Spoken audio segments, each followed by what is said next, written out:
In just 3 weeks, Australia will be marching into the Paris Olympics. Tonight, the Boomers arrive at John Kane Arena to face China, knowing some of them won't be going to France. Andrew Gaze, for some, this is the last roll of the dice. It certainly is. It's going to be a nervous night for some because the ultimate prize, the chance to represent Australia at the Olympic Games, is up for grabs. And of course, with players here, we've got some certainties, we think, in the lineup, but there are still many places yet to be decided. Well, that's right. And a couple of the young brigade, Jack McVeigh in particular, really showed what they're capable of doing.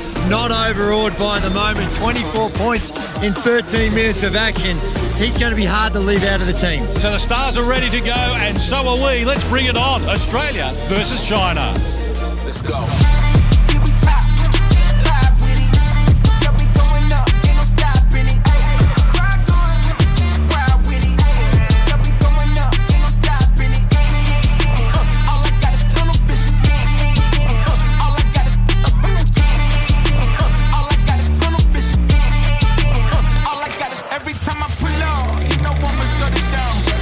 Well, as the undisputed major events capital of Australia, Melbourne embraces its year-round lineup of festivals, exhibitions, fashions and, of course, sport. And here at the world-renowned sports precinct on the City Fringe, we welcome you into John Kane Arena for Night 3 of the historic Ball and 24 Basketball Festival presented by Ford. The Boomers farewell Australia tonight with a clash against China as they look ahead to the Paris Olympics in just 3 weeks. Alongside five-time Olympian Andrew Gaze, I'm John Casey. Thanks for joining us here on ESPN for the second game of this series. A 20-point win for Australia on Tuesday night as the Boomers up and about, Truey. It is, and almost a sellout crowd here, so it's going to be a fun night because China, they showed, particularly in the first half, that they take no backward steps. One player to look out for is number 4, Liao Sani. He was special with the 22 points, and he did it at 11 of 16 from the field. Super efficient. And the other one, I really like the moves of the big fella, Yu Jia Hao, number 11. He had the 12 points. And down the other end of the floor, it's a very athletic team that Australia have got. It's going to be tough for China now. They've seen the personnel and the scout, Duop Reith, he's not going to be playing. And I think for the 4 guys that aren't out on the court, it's going to be a nervous time because if they don't know where they sit in the picking order, they're thinking, well, am I out because I'm already shown what the Brian Gordons are looking for? Or you start second-guessing yourself and all sorts of things go through your own head. And even for the guys on the floor, some of them know that they'd be looking for a big one tonight. Well, the third member of our commentary team is former Opals assistant coach and one of the sharpest basketball minds in Australia. Good evening, Laurie Chiswick. Thanks, guys. I tell you what, the pieces of the puzzle will fall into place tonight after this game. So there is going to be nerves, there's going to be excitement, but one thing for sure, there is going to be such an opportunity for this sold-out John Kane Arena crowd to cheer on their Boomers and send them to Paris in style. Can't wait to get this game versus China underway. Looking forward to your input throughout the night, Laurie. And interestingly, take a look at the Chinese starting 5. And as you can see, Liao, Cheng, Zhao, Zhu Jianlong and Young Hansen. So they certainly have made a few changes here in this game. It's really only Liao Sunli who's started in both games. And also Australia have made significant changes to their lineup as well. As Andrew Gaze said, we've got no Duop Reith here tonight, and Matisse Thybulle's being rested as well, and Jack White and DJ Vasiljevic are not playing, but the 3 who didn't play in game 1 are. Here's the starting 5, and Dyson Daniels, Josh Giddey at the start, Paddy Mills, Jock Landale and Nick Kay in the lineup.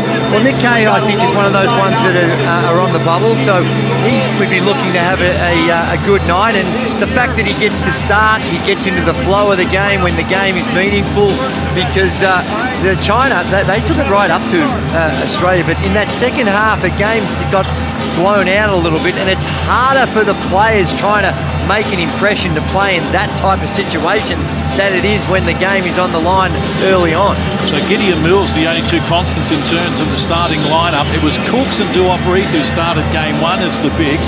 Kane and Landale get a look at it here tonight, and that's certainly some areas where there's decisions to be made. Duoperith, I think, well, he's a lock for this. 21 points on 6 of 9 shooting in game one to go with 6 rebounds, and played so well for Australia at the recent World Cup as well. And looking forward to seeing Big Jock Landale come back. Had an interrupted season with the Houston Rockets. Started off where he was recovering from that ankle injury that he suffered virtually 12 months ago. A dislocation of the ankle was a lot more serious than it was first thought, and he's going to be a big part of the Boomers campaign, so he gets a run here tonight. Similarly, I expect to see a little bit more of Josh Giddey and Paddy Mills.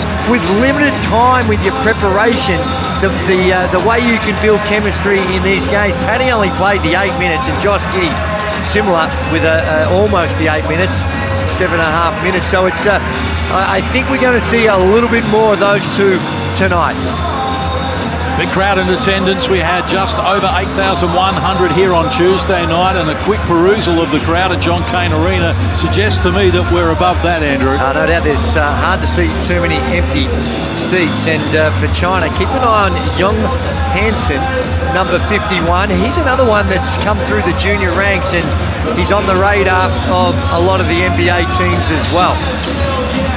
It's almost set to go. Final appearance of the Australian Boomers on home soil ahead of the Paris Olympics 3 weeks away. And it is Young Hansen who wins the tip for China. And Liao Sani with a lot of the ball carrying duties. Most of the offense runs through him. He's back on it now. Daniels has the job on him. Young Hansen with it. Shot clock rolls to 6 against Landale. Works for the right hand. Short armed it. Landale the rebound. Got to his spot. Only 19 years of age, and this is what Australia's the way they're going to play. It's up tempo. They want to push the ball. They're looking for shots in that first 6 to 8 seconds, and they're prepared to let it fly from the three-point line, where they took more threes than they did 2 in game 1. Young Hansen straight at the Australians again. Worried out of the points, and a chance for Giddey. Wants to get the penetration up the floor. Landale, he works to the right-hand side. Wouldn't get the shot to work, though. A lot of contact. The referee's prepared to let him play. So both teams missing their opening 2 field goal attempts. Chung Sri Pung uses Young Hansen once more. They want to exploit their edge in height down, though. Down there against Landale. Liao Sani coughed it up with the shot clock winding down to 2. Mills on the charge. Kicks outside. Here's Nick Kay, who's good from deep in Japan this season and good to start the game. My word, he is, but he has been for quite some time, and the good thing about Nick Kay, he can shoot the 3 ball. He's not going to take any forced 3-point field goal attempts, and he's very good and versatile on the defensive end. Liao Sani opens the scoring for China with a nice move inside. Mills looks up the dribble. Landale, Giddey down low against the smaller Liao Sani. Pulls the trigger and draws a foul. He's off to the free throw line. Smart play by Josh Giddey. You can see the huge size advantage, but you could also see he's a pass-first guy, even on the box, and he had that huge size advantage, as you can see it right there, but he was prepared, checking out the cutters and the sweep through. Not everyone's going to call that, because a lot of people think that that's just the offense creating the contact. Certainly in the NBA, that's the way they play it a lot of the time, but I think that just a little bit too much of a reach in that time by Liao. Just the 1 point from the free throw line for Giddey, 81% during the NBA season with Oklahoma City. Which is good, 81%. Excellent. Off to Chicago now, of course. Young Hansen went to the Ju Junlong. And now Chung Sri Pung wheels across, but an offensive foul is called here on Young Hansen. Yeah, it's off the ball. He tried to help his teammate. He was Liao coming off the screen, and Wasn't a big one, but a smoothing screen call on the big fella. Second team foul on China. Australia yet to commit as Giddy gets it back from Mills. Puts it on the deck. Nothing on offer. Landale through Young Hansen out of the paint. Now puts it on the deck against him and lost the handle. Wow. Going to give the ball back to Australia, but I think Jock was of the opinion it just slipped out of his hands. Well, I think they're almost 9,000 here. You, me, and the Australian players thought the same. Not the people that count though, the referees. Here's Mills, busted play. He stepped out of bounds according to referee Chris Reed. Well, maybe justice prevails on that one. It's been a little bit of a clunky start on the offensive end for the Boomers. For both teams. China 1 of 3 as well. Daniels up in on Liao, so he hands over Zhao Ji Ray, one of the new faces we didn't see on Tuesday night. Back to Liao, shot clock at 5. Needs some offense and quickly. Skip pass in the corner, Zhao Ji Ray. Can't connect, so they're 1 of 4 from the field so far, but they've coughed it up here, Australia. Chung Sri Pang can rush back the other way and put China back on level terms. When you're trying to play that high-octane basketball, which Australians do, you've got to live with certain turnovers, but that's one that probably not going to please Brian Goorjian. Josh Giddey with the three-point miss, and it's an area of his game that improved last season. Still needs a lot of work, but improved last season with the OKC Thunder from the three-point line. Oh, offensive foul is going to be called here, so the points are going to be waved away from Liao. So third team foul called on China in this opening quarter, and a second foul on Liao Sani. Josh Giddey and Nick Kay check out. Jack McVeigh and Dante Exum check in. Dante will handle the point guard duties. This is a smaller lineup now with McVeigh playing that 4 spot. Wow-wee, how can you leave him that wide open? Rattled in, he couldn't get it to fall, but he's just coming off a 24-point outing and gets wide open on the first touch. He lit them up here on Tuesday night, Jack McVeigh, including 6 of 8 threes, and they let him wide open. Chung Sri Pang shakes Mills. Regadale is there with the rim protection. Well, neither team, like you mentioned, really getting off to a fly. Australia 1 of 5 from the field, but this is good by Jock at rim protection.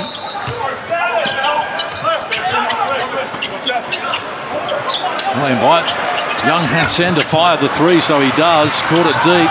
Nixon had a piece of it. It was slapped out of his hands by Zhu Zhanlong. Back to Daniels. Now Mills. Catch and shoot. Whistle on the play.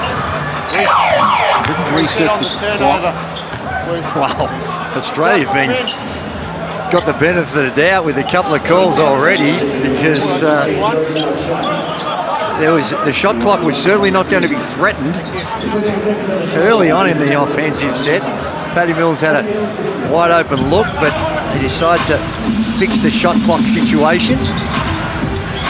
Exum with it. By Gao Shuyan checked into the game. Mills. Pocket pass. Landale rushes to the hoop. Couldn't finish it. Knocked out of court. Australia will get it back as we go to Laurie Chiswick. I really like what Landale is doing so far on the defensive end, really showing hard on those screens, and as you mentioned, a rim protector. And then we see him down at the other end. He hasn't scored, but he is setting some mighty big screens out there. Good to see him on the court. Offensive rebound on cue, gets McVeigh another look, and he knocks down the triple. After Australia were 1 of 7, Jack McVeigh helps them out. I love the fact that there is zero hesitation for Jack McVeigh. He had one rattle out the first time. He's open, he lets it fly. Now 1 of 2. Chung Sri Pang with it. Hands over. Joe Bar Chow. Good defensive pressure again from Australia. Chung Sri Pang wants to take on Daniels. Nothing on offer. Needs help. Shot clock to 2. Mills got a piece of it as well. And the shot clock expires in the background, and Paddy's pretty happy about it. Just smothering defense, and China need to get a little bit more ball movement before they get into these one-on-one situations, because this is a super athletic lineup that Australia have on the floor. It's small and it's fast. Josh Green checks into the game as well. Exum exploring, couldn't finish it. Hurried out of the points there by Joe Borchow. And here's Ju Jung Long. Trying to get up the floor quickly. Good denial from Mills. Trying to switch to the other side. Gao Shu-Ye taking on Josh Green, drawing a foul. First team foul on Australia. They were in a drop situation that time, and the onus is on the guy defending the ball to be able to fight over the top, and that's what Josh Green does so well, and you saw it there. He can just use his athleticism to get over the top, to buy some time for the big to get back to their man. Hua Xiying decides to fire. Comes up with the connection early in his minutes. Exum getting some treatment as well. Pushes Hua Xiying away. Plenty of contact. Combines with his former Dallas teammate in Green. Shot from Landale off the mark. Comes back to Josh Green. McVeigh to Mills. Shot clock to 7.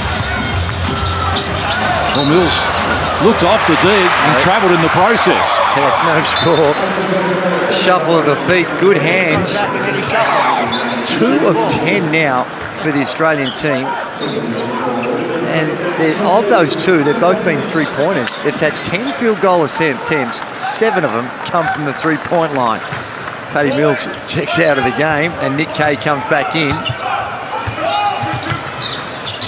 Gao Shu-Yan hands over to Ruang. Certainly trying to get him through substitutions here. Hua Xiying with it next.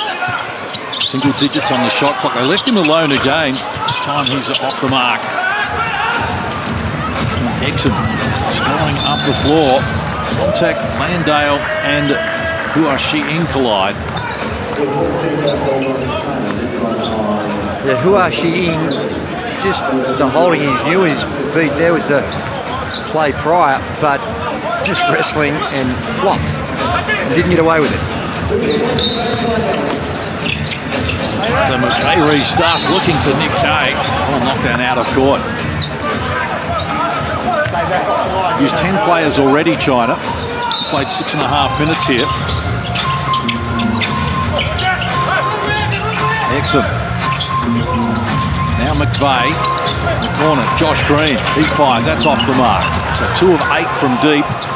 2 of 11 overall, Australia. And to see Will Magnay injected into the game shortly as well. So Gao Shu-Yan forced to do the ball carrying at the moment with Liao with 2 quick fouls. Their primary ball carrier having to sit on the bench. Here's Ju Mingzhen. He elevates. That's off the mark. And a struggle for both teams. China at 27% from the field. Australia at 18%. And heading south as Exum comes up empty. And Green with a clean up too. Opens his scoring account. Points have been hard to come by. The second shot, their best option right now, because they can't nail it from the three-point line.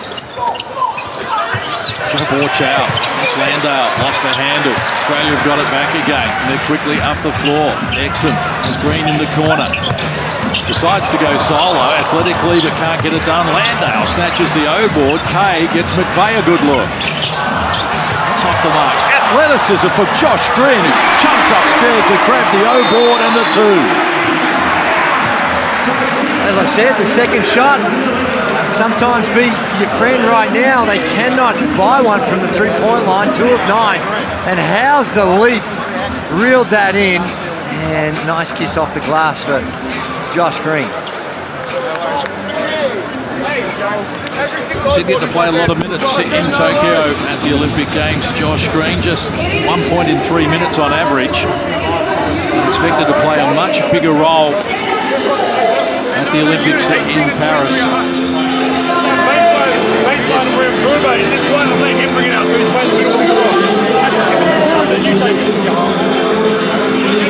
Great job on the defensive end of the floor. That's our trademark, and we're pushing the ball off it.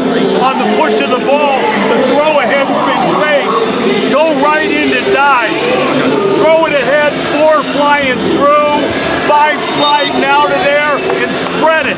All right? That's a great option. All right? Great job on the D. Keep playing it without fouling. Keep talking. Biggs, great job on the show. Good plug. Get back. Don't put him. No easy battling. In guard. Here we go. Well, it has been good on the defensive end. You've held your opponents to only 6 points on 27%, 3 of 11. And you've also forced China into 5 turnovers and 0 assists. So they've ticked a lot of boxes down the other end. Now, fair to say they're going to see a whole lot better talent than this China team, but they've just blanketed them. It's down the other end of the floor. Brian Georgian still wants to kick it ahead, play at that hard pace, and just 5 out. We spoke to Jock Landell, and perhaps they haven't had a lot of time, but he said that they haven't really got too deep in their half-court sets. Everything's been about transition, pushing the floor so far at their training camp, and we've been seeing a lot of that here tonight. Xing elevates. He's off the mark. 1 of 4 from the field. We saw a combined 57 points in the opening quarter here on Tuesday night. We've got 17 at the moment inside 2 minutes to play. It's quite a contrast. Exum for Magnay. Exchange passes.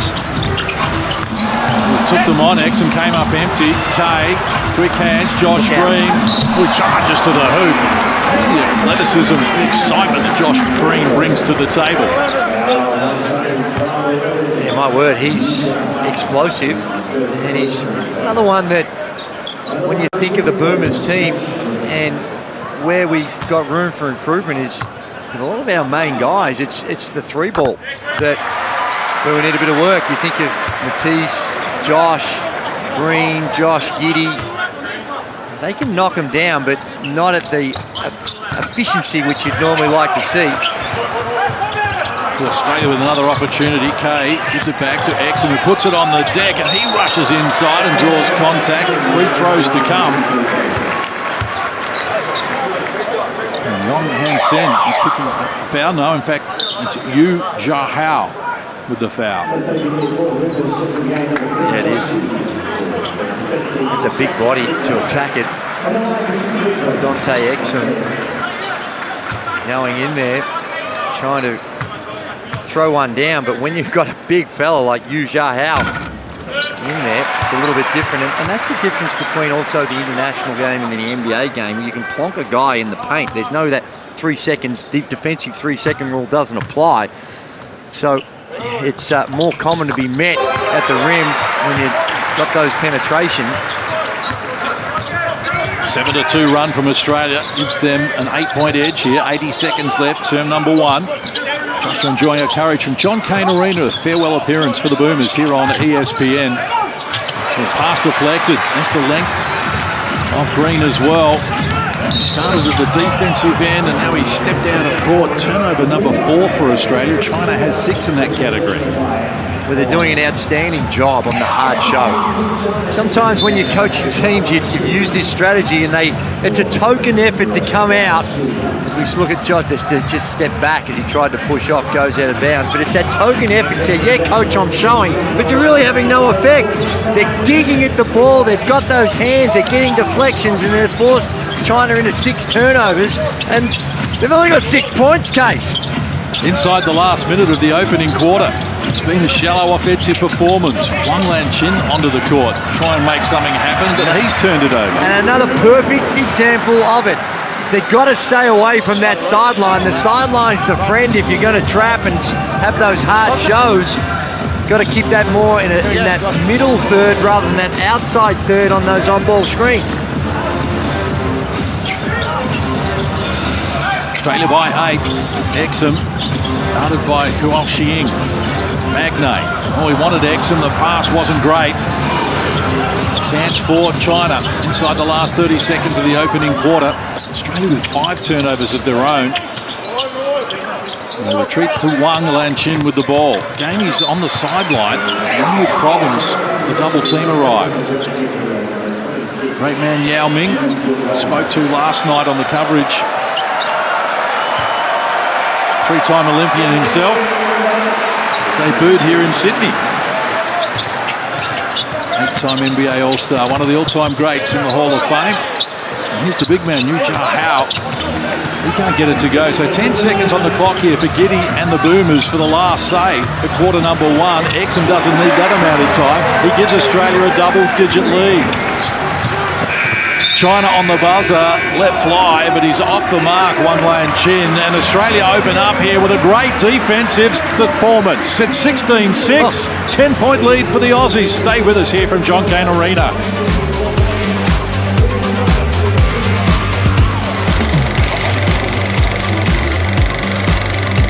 It's been a year of first chances and last glances.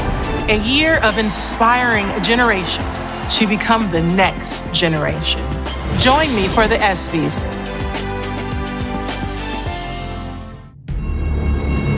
I'm ready to show the world how good I am.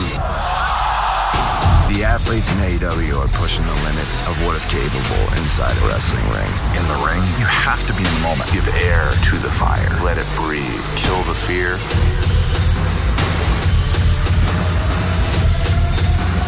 I've trained all over the globe, and that's what you're going to see in AEW, a whole different beast. AEW Dynamite, Thursdays on ESPN2. Welcome to Texas. It's showtime. The greatest in the game, solo in the spotlight. There it is! Putting on the biggest show of the summer. The Home Run Derby and MLB All-Star Game on ESPN. Welcome to our Sunday night booth. To be live on ESPN talking about this mid-game. Say cheese. We got to do whatever we can to try to get it done. Welcome, big-time players. That guy is a superstar. Big-time plays. Oh, my God, he caught it! Are you kidding me? And big-time personalities. Unbelievable! Start showing off. Welcome to the show. Red Sox, Yankees, Sunday Night Baseball on ESPN2. Where does Butch rank on the list of most talented track and field athletes that you ever coached? That's an easy question to answer. Number 1. I got a phone call from my agent. He said, Butch, you tested positive for a steroid. Olympic gold medalist, falsely accused of taking steroids in front of the world. There's no way in the world steroids in my body.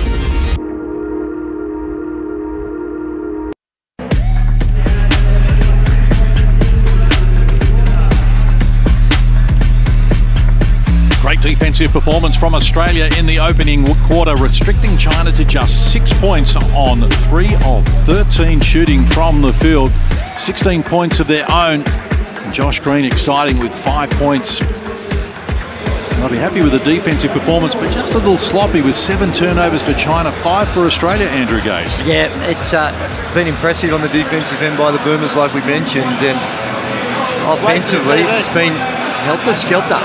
They've been trying to play at a pace, and sometimes the desire to do that, the positioning's not quite right, and they're just going through the process of finding the right tempo. That tempo is going to be quick without rushing. Paddy Mills fires, is deep. Shushan Long grabs the rebound, wants to run. Australian Jets back in numbers. Waits for Wan Chin to arrive. Now they work it to the big man, Howe. Against Magnay. Big body's going at it down low. Outside wouldn't work there for Chung Sri Pung.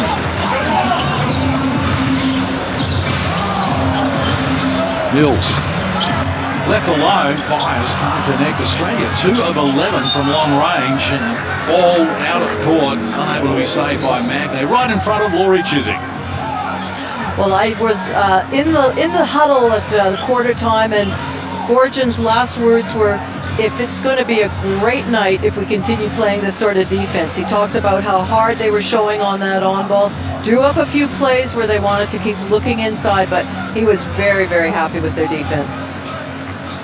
Paddy Mills has come out and a couple of quick threes. That first one out of the timeout drawn up for Paddy, and it was a rushed one. And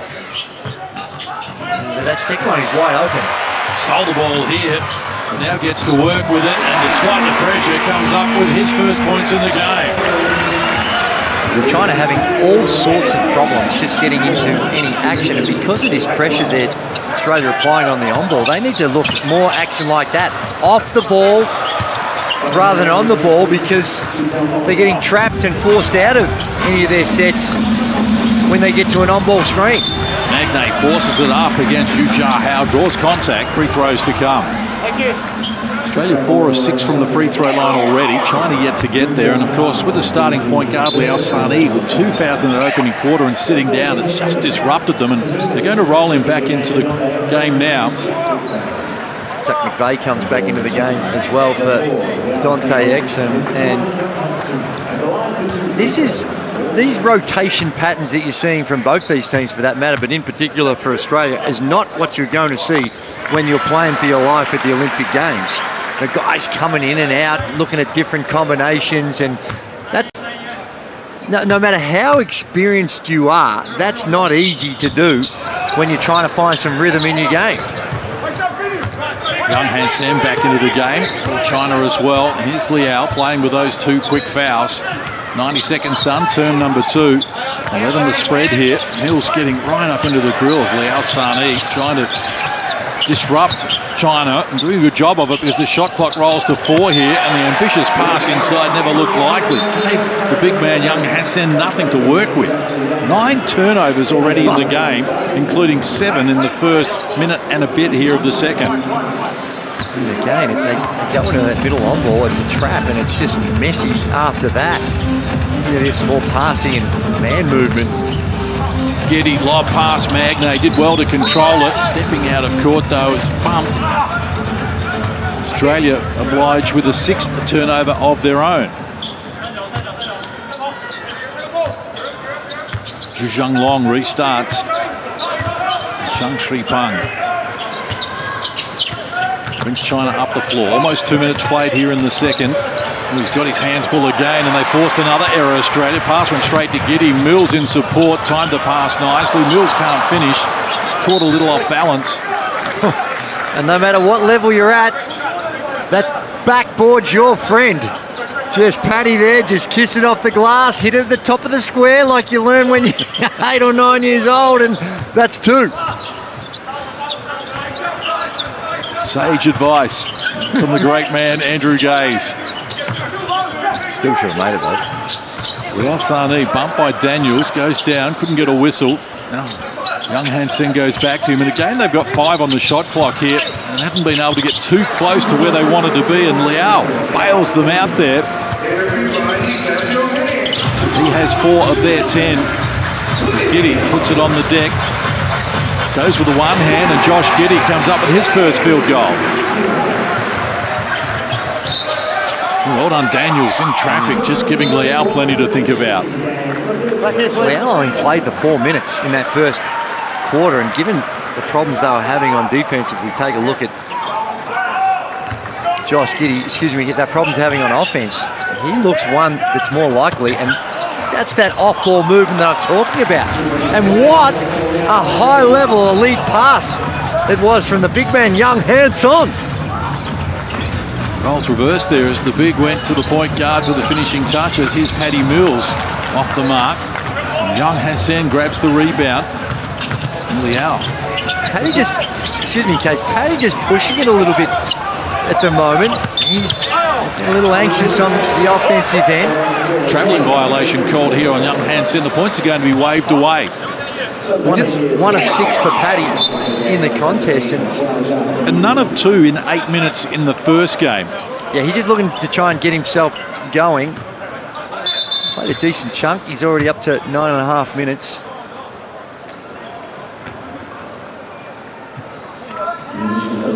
China making substitutions as well. We're going to see Wang Lanchin check back into the game. The other good news that I read today is that Joe Ingles, who has been with Orlando last season, was let go. He's been picked up by the Minnesota Timberwolves. So good news for Joe coming today.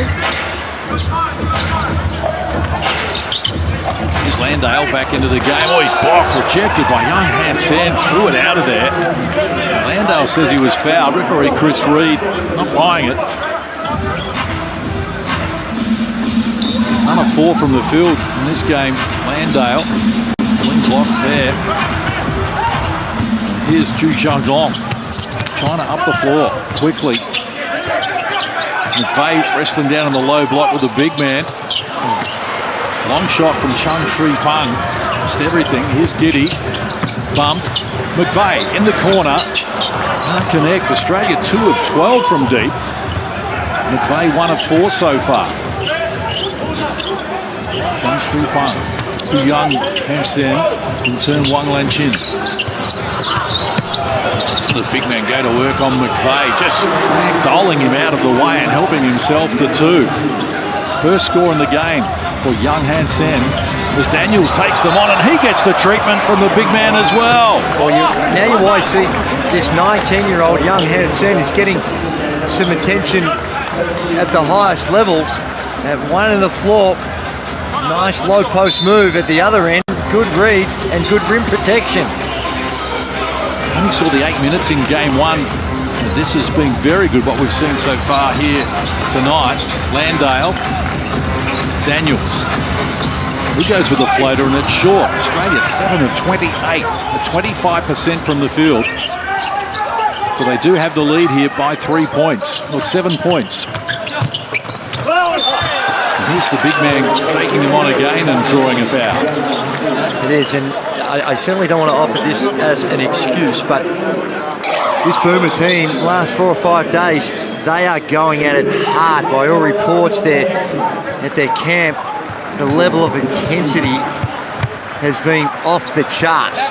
Really, really aggressive, and that'll wear you down. And you look at this shooting, when your legs aren't quite there, and you're coming off that very heavy load that Australia have gone through, can offer some explanation for the 2 of 12 shooting and the 7 of 28, 2 of 12 from the 3-point line and the 7 of 28. Well, young Hansen, 3 points. He's got 7 boards, 2 blocks as we get to Laurie Chiswick.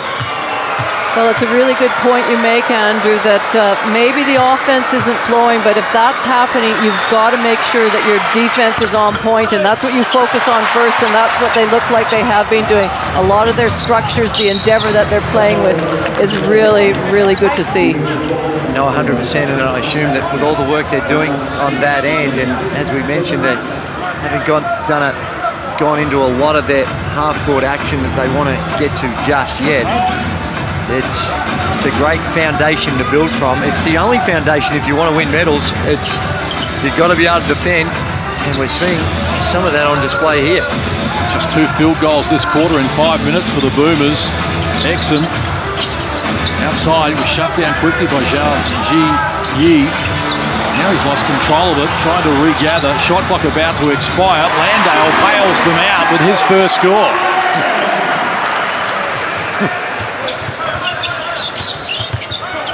Not how, it's how many, I think, Andrew. Take it any way you can get it at the moment. Outside shot. And it works for Wang Lanchin as he comes up with his opening score. McVeigh, Mills, corner, Exum open. Nothing but cotton. China that time looked like they, for the first time in this series, has had a look at a 2-3 zone. Perhaps they're seeing the way Australia's shooting from the 3-point line, but it'll make you think about it when you're in that zone the first possession. Exum splashes the 3 ball. Young Hansen against Landale. Spinning baseline, tough shot. User-friendly roll for the big man though. 5.7 boards for him. 6-point edge for Australia. It was as big as 12 in this quarter. Exum exploring baseline, tough shot, but he's feeling it at the moment. He's up to 9. Got 5 in this quarter out of the 12 that Australia have come up with. Had an outstanding season for the Dallas Mavericks. The shot was there, the defense, he became one of their more reliable on-ball defenders, as that's just elite level passing. That is Andrew Bogut-like. I was going to say Longley even. Even Luke Longley. Or dare I say it, the best of them all, Jokic. Here's Mills elevating. He's off the mark. So 1 of 7 from the field, Paddy Mills. None of 4 from deep. A little over 3 minutes out from half-time in a low-scoring affair. Hewer penetrates. He can't get it done. Landau grabs the board. Mills running. Daniels with him. Also joining in Jack McVeigh. Here's Exum getting Daniels a look. Mills back from McVeigh. Inside Daniels. They were patient, and Daniels did a good job there. Draws contact off to the free throw line. Great for him. What a gift it is to be able to leave your feet, see the defense come, a little half pike in midair, sees it, tucks it, goes back in, up, draws the foul, goes to the free throw line. Well done with the body control by Dyson Daniels.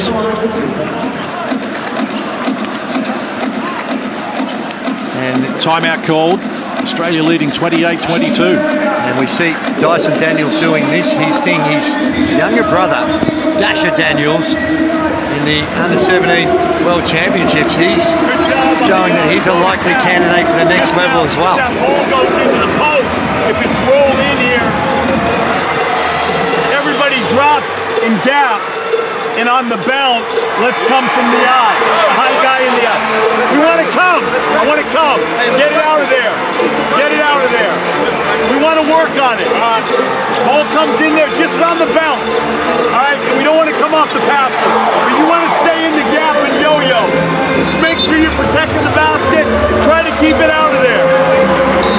Back your hands. Here we go. Not all going according to plan, but they do have a 6-point buffer here, Australia, 28-22 at the moment. You remember Dash Daniels, the Under-17 World Cup. Well, the Crocs were there, and they blew a 19-point lead against Italy to lose in the round of 16, which wasn't good news. Good news, though, for our friends in New Zealand, though. Tall Blacks getting a win in the Olympic qualifying. Yeah, it's been an interesting world qualifying series. They had a big win over a highly credentialed Croatia team. And that's a Croatia team that beat Slovenia. So now New Zealand, they have a chance. They're groups of 6, 2 pools of 3. You got to finish in the top 2. So they get that win and they automatically qualify. And depending on percentages and spreads, they still could make it with a narrow loss. So they've put themselves in a really healthy position, New Zealand. And in that, we all thought it was going to be Slovenia or Greece coming out of it. I think Greece have rocketed to favourites, particularly given that qualification is going to be, it is played in Greece, and the reason we were so keen on it because one of those teams is going to be coming into the pool that Australia's going to be involved in. The Tall Blacks scored the last 11 points of the game to beat Croatia 90-86. Shea Ili, who does some of his best work here, John Kane Arena, was the start. Dario Saric said post-game that they played dirty. Oh, please. Corey Webster led the scoring. He was good as well. 21 points. So a chance for China here. Long range 3. Hua couldn't get it done. They're 1 of 9 from long range, China. Australia 3 of 14 at 21%. Nothing to write home about. Although Nick Kay has hit it 1. Now he's hit another.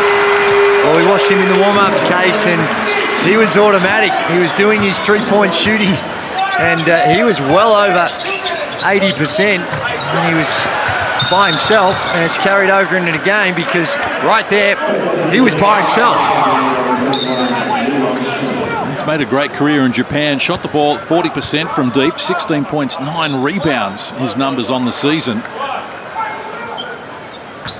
And of course, a great servant for Australian basketball, always makes himself available for Asia Cup games when a lot of our first choice players aren't available. That's got to count for something, and what he's done for Australia in the past. Nick Kay, of course, 11 points, 6 rebounds. He was top 10 in rebounding at the Olympics in Tokyo. So his credentials are strong. There are plenty of people who'd love to be in his spot. Hipley out, turning, firing, off the mark. First miss for him after he knocked down his first 3 shots. Exum, Green in the corner, shuts down. Young hands in, threw it into the crowd. I love him. I love the way he plays. Plays with a smile on his face. He looks a little awkward when he runs, but he's quicker than what he looks. You see the athleticism on display, but the thing that impresses me the most is his passing. He sees the floor really well. You see China now in a 2-3 zone. Green, pull it past Kane, baseline, puts a lid on 2 more. He's got 8 on 3 of 3 shooting. So it's a game-high 13-point lead now for Australia. 90 seconds out from half-time. Got the answers so far. Zhao, he elevates and comes up with a finish. First points in the game for him. Landale got a good look, and he knocks down the triple. Well, Young Han Sun, he clearly hasn't read the scouting report because it looked like they were in their man, but he just went back to their zone and left Jock Landale all alone on the perimeter. A nice pass from the big man again. But it comes unstuck. Hey with it. Green. McVeigh to Exum. Defense from China has been much better than it was 2 nights ago. This occasion of blocking foul called. It's a 4th team foul on China in this quarter. We're inside the last minute until the break as Young Han Sen sits down. Well, he needs a blow. He's given everything. The issue when they go into this halftime break, they got to figure out how to not give Australia the ball. 12 turnovers in a half at this level is about 6 too many. Well, McVeigh, catch and shoot. And the ball knocked down out of court, last touch by Landale. Young Han Sen sits down, leading the game in rebounding and leads his team in assists as well. Timeout called with 40 seconds left on the clock. Big crowd in the house here, approaching 9,000. Trust you're enjoying our coverage around Australia on ESPN and through another 100 countries around the world. Such is the importance of this game between Australia and China, with the Olympics just 3 weeks away. Yeah, it's quickly catching up to us, and before we know it, we're going to be playing at the Olympics. We hear that and watch the qualifying tournaments going on, and hard to replicate the intensity that they're going to play at the Olympics, and that's why if you can get through those qualifying tournaments, there's pros and cons to it, but I reckon a lot of the time it can be a good thing because you're playing at that intensity in your preparation. Ball comes in, guy guarding the guy out of bounds, drop in here, send it back to the sideline, and let's trap it. All right, quick rotation. I know, that's the possum jumbo, right? Yeah. In the back court from the side here. Yeah. We good? Yeah. What's that 1 through 4? The Australian team should be known on Sunday, perhaps announced officially on Monday. They fly out to Abu Dhabi on Wednesday for exhibition games against the United States and Serbia before heading to Europe, and they'll be playing in a tournament against France and another European country yet to be named in the last build-up before the Olympics, which starts in 3 weeks from tomorrow. That series again with Serbia and the United States, that's going to be fun to watch. Alsani with a quick step, couldn't finish it. Loose ball, couldn't find the target. McVeigh, shot clock, game clock in unison here. They look to slow it down for the last play of the half. Margin is 14. And they've restricted China to just 24 points so far. Lob pass came from Exum. A pass or a shot between he and Landale. Just a little bit of confusion, but they came up empty. And there's 5.5 on the clock here for China. Well, I think Dante was actually trying to pass that. Lao Sani, pass across on the buzzer. China need a bucket and they just can't get it done. Li Hung Chen had it rattle out of the rim. Halftime arrives here and Australia have a 14-point edge. At the major break, Australia 38, lead China 24. Yeah, it was a tough half of basketball for China. They're hanging in there because of the poor shooting by Australia, but Australia just completely blanketed them, forced them into the 12 turnovers, and China are only able to shoot it at 37%. Only 1 of 11 for China from the three-point line. That's not going to cut it when you're coughing the ball up all over the floor. Well, they've done a good job defensively, but let's get some courtside reaction here. Laurie Chiswick standing by with Dante Exum. Dante, it looks like you maybe have made some defensive adjustments since game one, because it was fantastic defense, keeping China to only 24 points in that first half. Yeah, I think, we watch a lot of film and just making adjustments, but it's not about this game. It's about making the next steps and the right adjustments, and I think we've done that in the first half. We just need to continue it. And at the offensive end, the ball is flying through people's hands. Good player ball movement. Just started hitting your shots near the end of that quarter. How does it feel out there? Yeah, I think everyone's a bit rushed and we're trying to find each other. There was way too many turnovers, but it's just a process of learning how to play with each other. So by the time we get to Paris, we're ready to go. And Brian's message at halftime? About to find out. Sounds good. Good luck. Thank you. Well, Exon's been good so far. 9 points in the game to go with 4 boards, a couple of assists as well. And Australia on top, doing it nicely, 38-24. We've got a whole lot more for you from John Kane Arena right after this. Stay with us here on ESPN. It's Poland 24.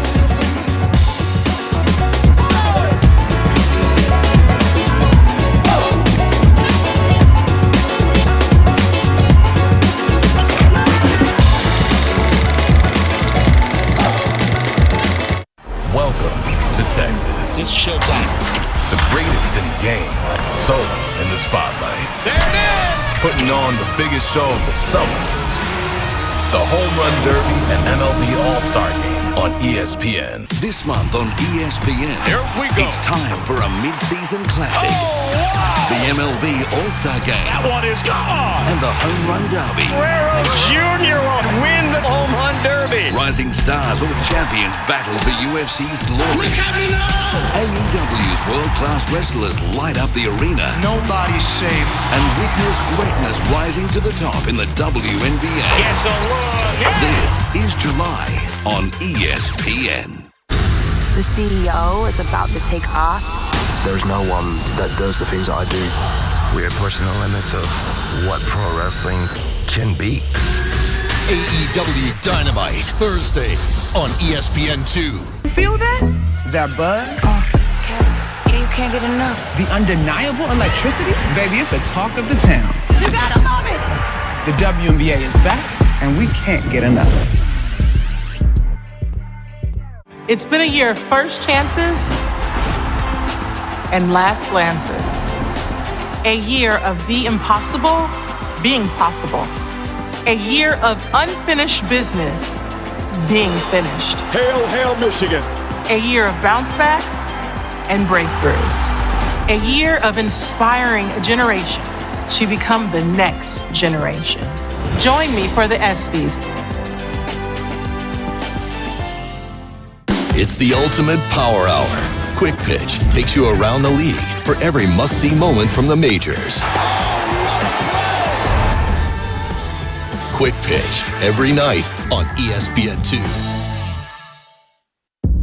Where does Butch rank on the list of most talented track and field athletes that you ever coached?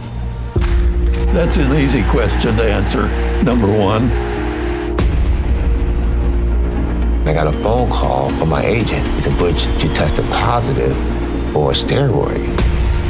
Olympic gold medalist, falsely accused of taking steroids in front of the world. There's no way in the world steroids in my body.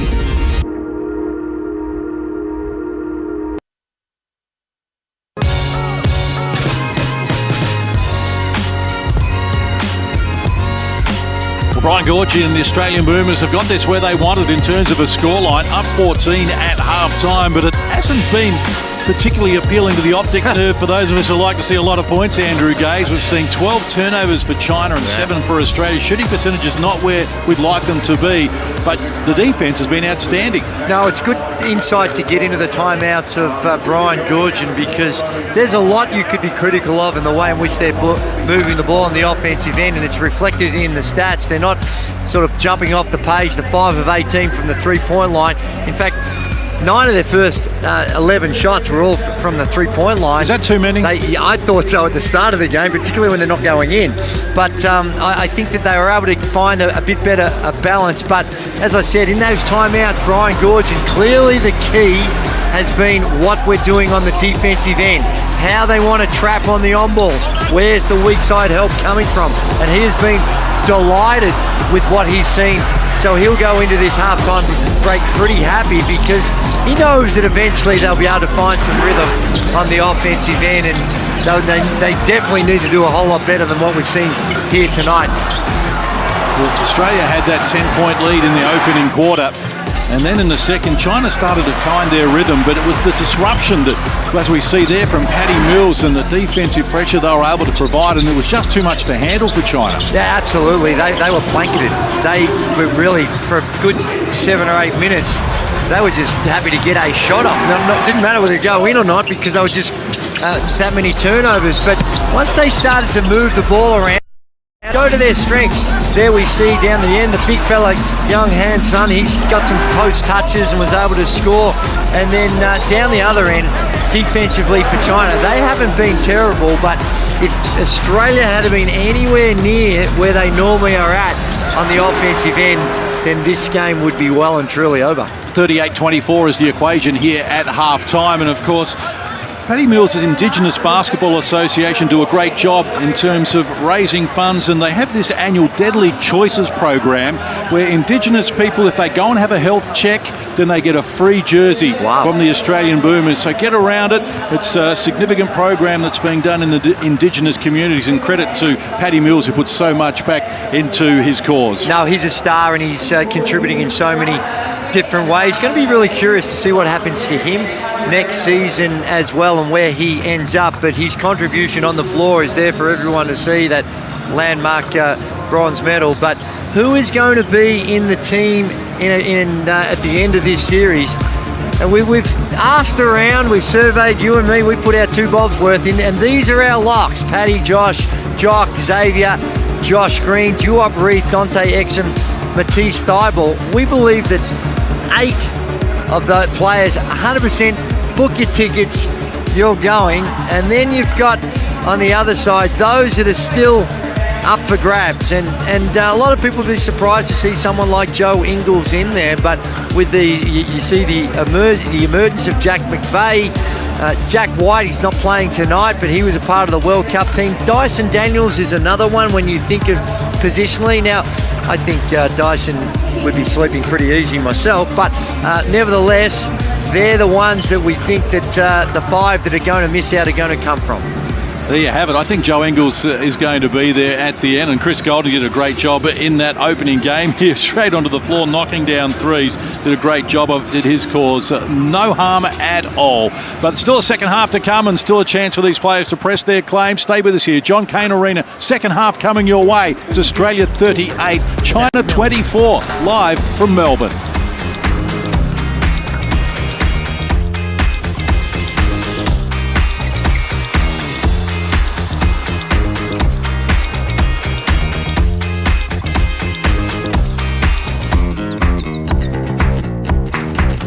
Just a little bit different. Melbourne, every bit different.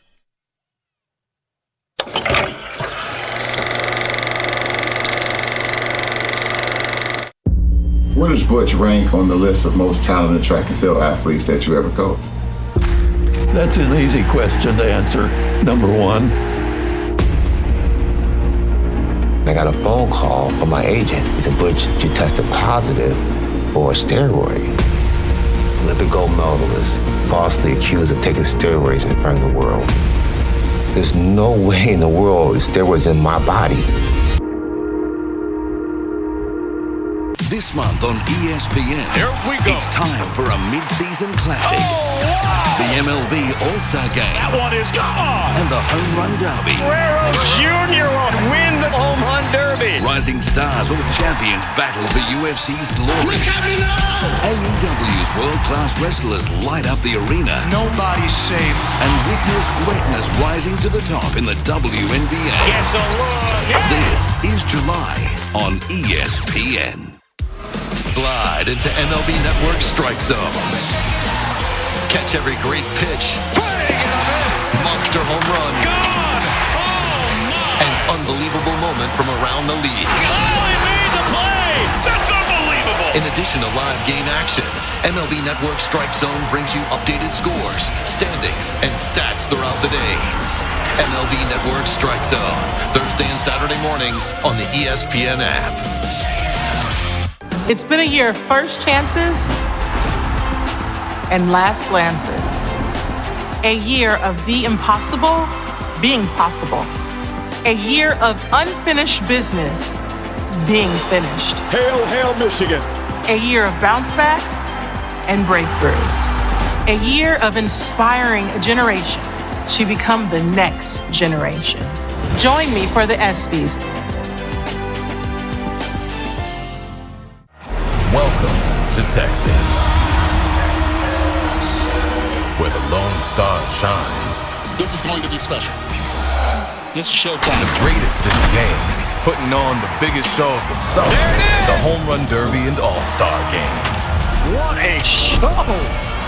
Masters of their craft, turning heads. Look out! Fixing the flex, Texas style. The Home Run Derby and MLB All-Star Game on ESPN. Well, regional Victoria, spectacular and unique experiences to be had, and it's only just a short distance from Melbourne. In any direction, you can find yourself immersed in breathtaking Australian countryside, so get out and explore it. You won't be disappointed.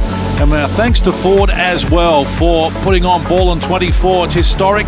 6 national basketball teams from Australia all playing under the one roof with our 3x3 campaign and our wheelchair players as well. The Rollers were outstanding today, defeating Japan, and they are heading to the Paris Paralympics in 55 days' time. So they're excited about that as well. And of course, the action continues here tomorrow night because the Australian Opals are in action against China.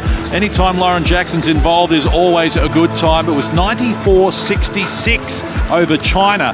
That was one-way traffic, Andrew Gaze. It was near full-strength China team, and Australia without 7 WNBA players. Well, that's right, and a lot of these players here, they may not be in the WNBA, but they're showing you better just keep your form up to scratch because we're snapping at the heels, and we want it at Guernsey as well. Alice Koenig was very, very good. And you talk about when you're in a Lauren, set, she's just incredible. Run a little bit of dive in here, hit Joe, and you look at that rim cut, the hand back, that action there, and then you can play pick and roll on your left hand, or we can step out, and then we're just in 3 sides. We're just in 3 sides. So 4, 1, 5.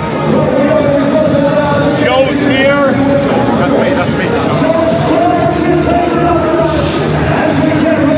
Joe, you're in the corner. We cut out of there.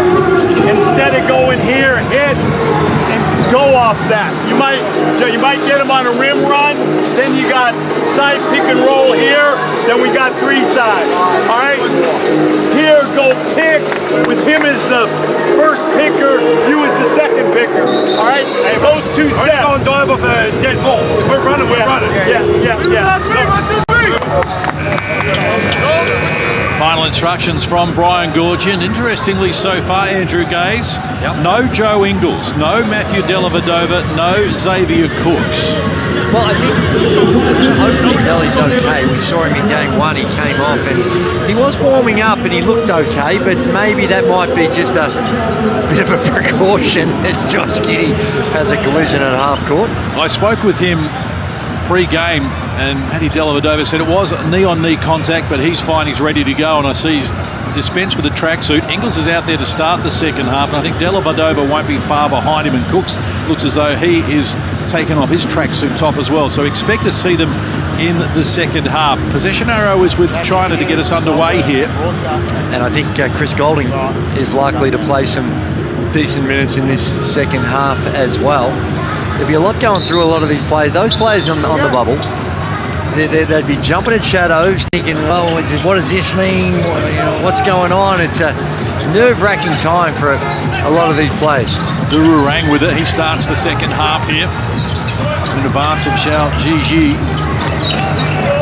And get a good look to start with, and there's contact on the play as well. Big man Young Han Sen went down and hit the deck, and foul's going to be called on Australia. Now, there's a lot of work, and that's labour intensive, but given the problems China were having with the on-ball screen, all that cutting action that got them a wide open shot, and Paddy just decided to grab and pull the big fella down. Second personal on Paddy Mills. Only 3 fouls in total on Australia, 10 for China. As Chung Tri Pung restarts. Young Han Sen hands over. Penetration was good, slapped away from the cylinder by Landale. Ball spills to Liao Sani. He's dispossessed, lost control of it. Here's Mills in traffic, beats Ingles. Looking inside for Landale. Foul going to be called here on Du Ruang.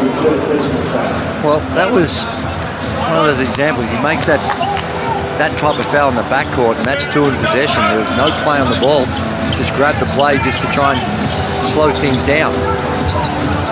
Giddy takes it from Mills. Takes on Liao Sani as well and goes on with it. Shot wouldn't work. Young Han Sen grabs the rebound. Number 9 for him in that category. He leads the game in rebounding. So again, a scratchy start like it was in the opening. Where China were restricted to just 6 points in the opening quarter. And Australia only 16 at 28%. Good hands, Daniels deflecting the pass, gets it back from Mills. Giddy off and running, taking it at them. It's good cover defense there from Liao Sani just to deflect the ball out of court. That's your call, that's the right call. No, it doesn't. Okay, yeah, you'll change it. Have a look here.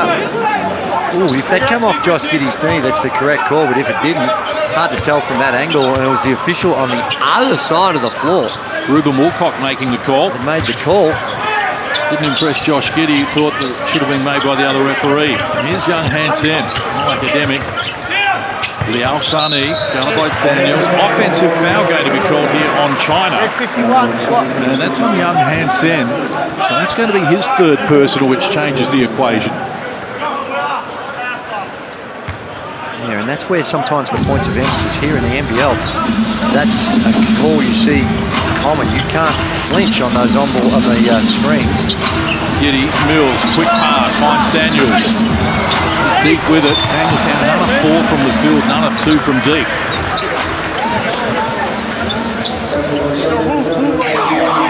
See how much Jock Landale's going to bring to the table after he was cruelly denied by injury spot at the World Cup.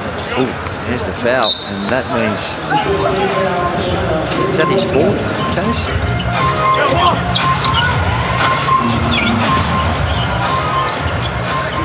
So the 4 fouls come up empty. For Young Han Sen, so he has to sit down. Yep, picked up the 4th. On the pass. Well, really didn't do any favours to Yu Jia Hao. Yu Jia Hao, he's 7'3", and he throws it down around his ankles. That's a long way to come down. And he was wide open too, didn't need that as such an aggressive pass. He already has 3 fouls as well, so that's an issue for Chinese. Landale, all knocked down out of his hands, thought he was fouled. And that's more an area that I love to see Joe Ingles in those on-ball screens of pick and dive. He's got that size, he can throw over the top of the smaller opponents, and that pass becomes a whole lot easier. 2 minutes played here in the 3rd. No addition to the halftime scoreline. Giddy, nothing on offer. Daniels outside. Time around the rim wouldn't work. Landale, the O board, keeps it alive. He's doing a power of work on the boards, Landale. 4 defensive rebounds, 3 offensive rebounds. China looking for a whistle there after Yu Jia Hao was inconvenienced, but the referees didn't see anything in it. And now an 8-second violation is called on China. Again, a lot to like about the defense of Australia and the work on the glass. Now, they've got, unfortunately, had a whole lot of opportunities. 13 of 43 from the field and only 30%. Dylan Alcott in the house. He was here watching the Rollers earlier today. Great man who won Olympic, Paralympic gold in wheelchair basketball and tennis. Lob past Landale. Already Ingles having an influence. And there it is again. That time was a passive switch. And just found Jock Landale around the rim. The Al-Sani. Shang Shui Fang. Another by Giddy. Shot clock at 7. The offense started all the night. Back to Liao. He likes to penetrate. Now it's a tough shot. Good D again. Moomer's putting the clamps on China here. Just 24 points and none since half-time when we've played over 3 minutes. Ingles, Landale opens up for Giddy. And that's, when he gets his feet set, he's worked a lot on his shot. And that's a nice-looking stroke by Josh Giddy. Liao, the penetration. That's his go. Adds another 2. He has 8 on 4 of 7 shooting.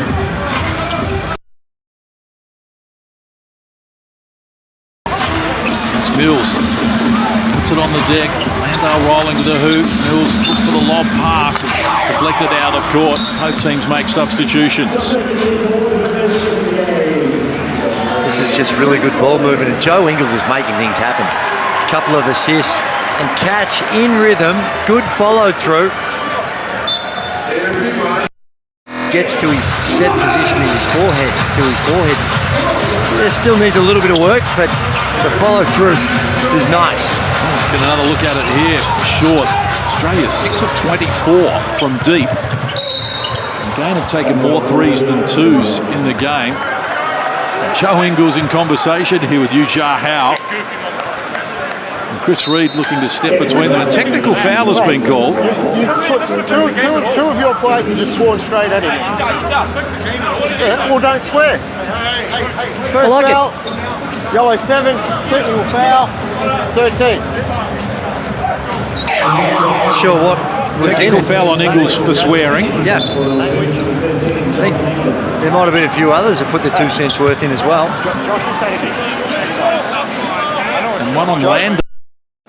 I'll let that go. He's had a go at Joe Mack, so I've let him go. That's 2 at 1 each, right? And then Joe, and then, yeah, but that's Joe swore at him first.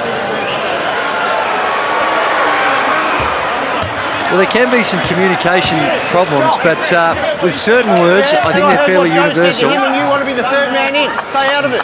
Simple. No nonsense referee Chris Reid, one of the best in Australia. Just showing that they're going to keep control of it here. They need to zip the lip. Kua elects to fire, and he banks the triple. It's only their second 3-point field goal make, 2 of 12. And I can guarantee you he didn't call bank. It doesn't, like you said, it doesn't matter how, it's how many. And it's only a 13-point lead. Australia holding here, that's way too easy. Ingles, good screen from Golding as he stopped Yu Jia Hao in his tracks. Allowed the lane open for Ingles to come up with his first points. Margin at 15. China starting to find their range now though.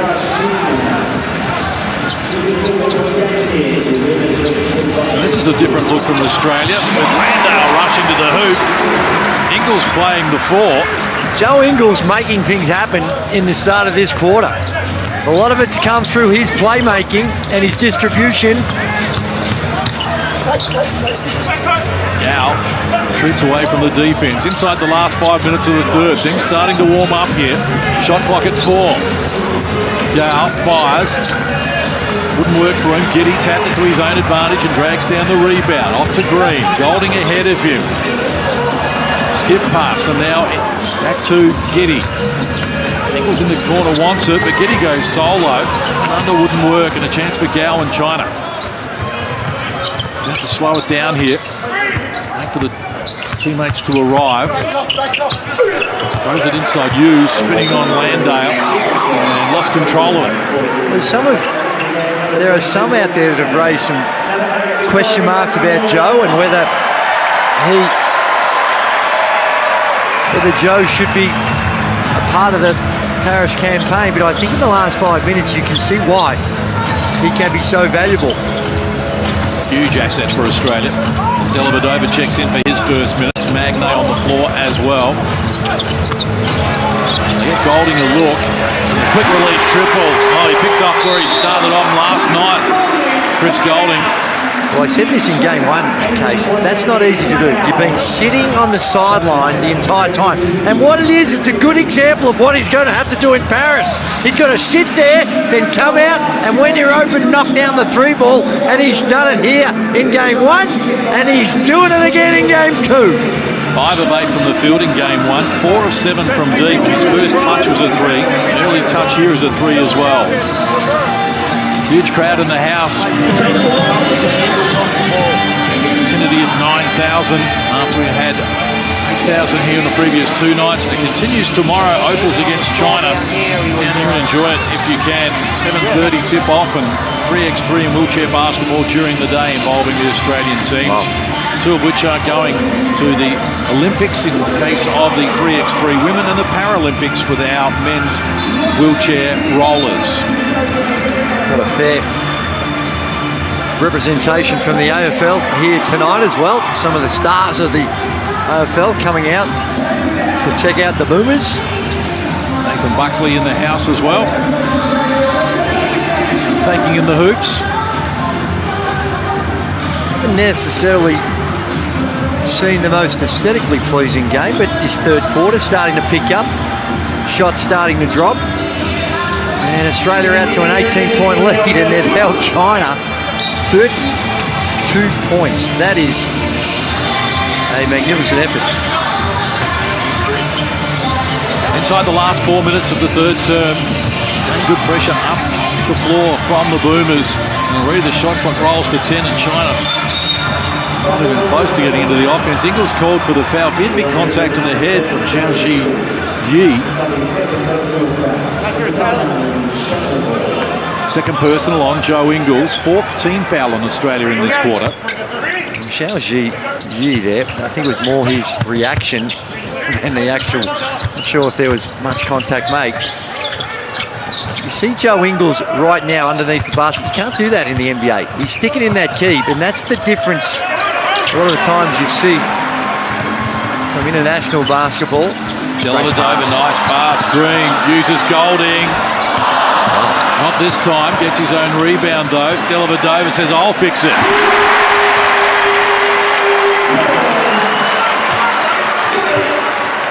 Nice. That's a bonus from Delhi.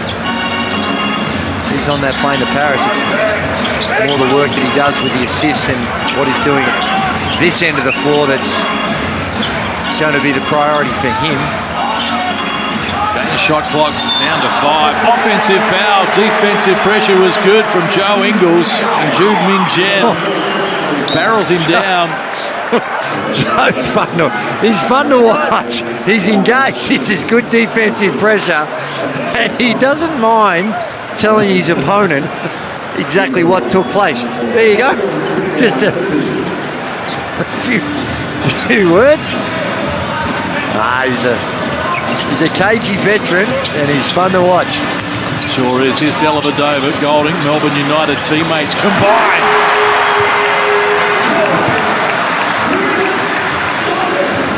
Down to a 24-point margin here.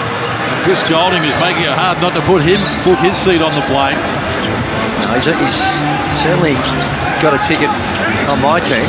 143 is a career best in his 17th season this year in the NBL. Magnay moves to hits the deck. Yu Jia-Hao and then collide. Red 11, offense. And another offensive foul call. So that's 4 on Yu Jia-Hao. And you know what else it is? It's 20 turnovers to Team China. Now, there might be some stuff that we're not seeing, but there was no intent to hurt anyone. There was no malice in what he did. It was just clunky and awkward. And Australia just got a nice margin here. Golding puts it on the deck this time on a Magnay who wasn't ready for the pass. He was heading for the rebound. Wang Lan Chin dances his way up the floor. Can't connect. And the Boomers have got it back. Just 8 points for China in this quarter. Magnay running out of real estate. Got it to Green. Puts it on the deck. Kicks outside. Here's Golding. Well, I don't know if you need a visa to France. But if you do, he needs to get to immigration and get his visa. 9 points on 3 or 4 shooting for Golding. Great cameo from him as Wang Lan-chin fires unsuccessfully. Not that this is the be-all and end-all to the selection process, but for him and the role he plays, this is very similar to what type of role he's going to play in Paris, and that is be that spark coming off the bench and the ability to knock down the three ball, which he's shown on back-to-back nights. Let's get courtside to Laurie Chiswick. Well, Joe Ingles has just stepped off the court to a loud applause from the adoring fans out there. But being courtside, you can just see the passion in his face. He is so versatile. He can play virtually 1 to 4, and he's almost like the glue guy on this team. He is really important. Had just 6 points in the opening quarter, China, and they mustered just 8 here in the third, a little over a minute out from three-quarter time. An ambitious attempt there from Duru Wang. It's defensive pressure Australia is bringing to the table is just beyond them at the moment. Dellavedova, Colding, ready to go again. Oh, it's the Colding show now. He's knocked down 4 of 5 triples here in this quarter. It is, and another thing helps him. He's on his home deck. He's got his backcourt partner in Matthew Dellavedova finding him, and he's got tremendous skill and a long, long history of knocking down three balls. That's 8 of 12 threes here in the 2 games against China. That's a reasonable audition to get yourself onto the Paris Olympic team.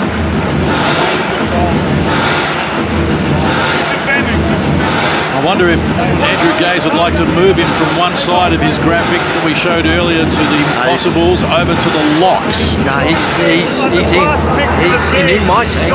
Unfortunately, I don't have a vote.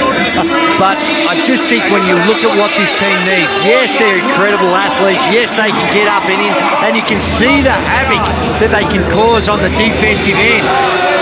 And defense is the foundation, but you still got to be able to put the ball in the hole. And when you got those moments where things are breaking down, you kick it penetration, nothing on, kick it penetration, you get it to Golding and you feel real good about it when the ball leaves his hand, unlike some of the other very well-credentialed players on this roster. I'm reminded of the cameo that he produced against Venezuela when we were in Rio de Janeiro together at the 2016 Olympics. Yes. Unloaded 22 points on them and did it in very quick fashion, and they had no answer. And he's a game breaker. He is, and it's only going to be spot minutes.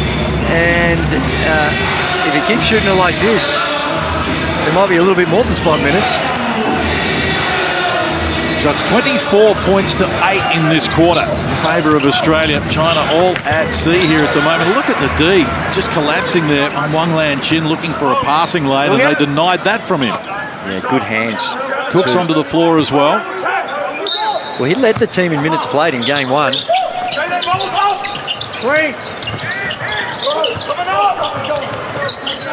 Pang uses Chung Sri Pang against Magnay, forced a path to the hoop, didn't work for him, loose ball scramble, and it comes back to Daniels. So the shot clock is going to be 6 seconds inside the game clock here. We head toward three-quarter time. Dellavedova running the show, finds Daniels, keep eyes in the corner, and knocks down his first field goal of the game. Well, they're the shots that they were getting in the first half they weren't making, and now they are. And look what it's done to the score. It's a spifflication out here now for the Boomers. And turned it on here in the third. Had 5 threes at half-time, Australia.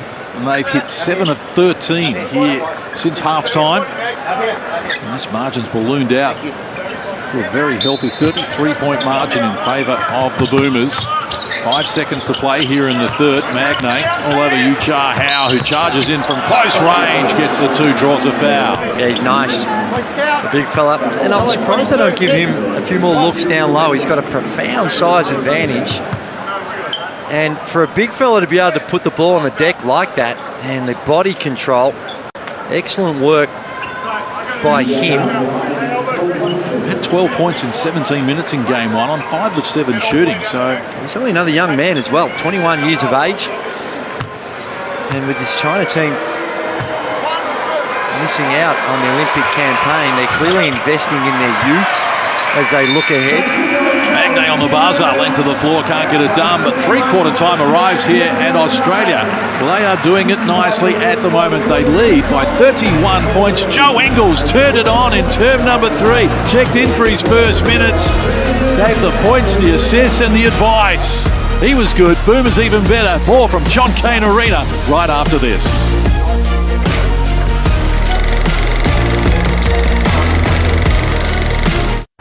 Welcome to Texas, where the Lone Star shines. This is going to be special. This is showtime. The greatest in the game, putting on the biggest show of the summer, the Home Run Derby and All-Star Game. What a show! Masters of their craft, turning heads. Look out! Fixing the flex, Texas style. The Home Run Derby and MLB All-Star Game on ESPN. Welcome to our Sunday night booth. To be live on ESPN talking about this mid-game, Say cheese. we got to do whatever we can to try to get it done. Welcome, big-time players. That guy is a superstar. Big-time plays. Oh my God, he caught it! Are you kidding me? And big-time personalities. Unbelievable! Start showing off. Welcome to the show. Red Sox, Yankees. Sunday Night Baseball on ESPN2. Slide into MLB Network Strike Zone. Catch every great pitch. Monster home run. Gone! Oh, my! An unbelievable moment from around the league. Oh, he made the play! That's unbelievable! In addition to live game action, MLB Network Strike Zone brings you updated scores, standings, and stats throughout the day. MLB Network Strike Zone, Thursday and Saturday mornings on the ESPN app. It's been a year of first chances and last glances. A year of the impossible being possible. A year of unfinished business being finished. Hail, hail, Michigan. A year of bounce backs and breakthroughs. A year of inspiring a generation to become the next generation. Join me for the ESPYs.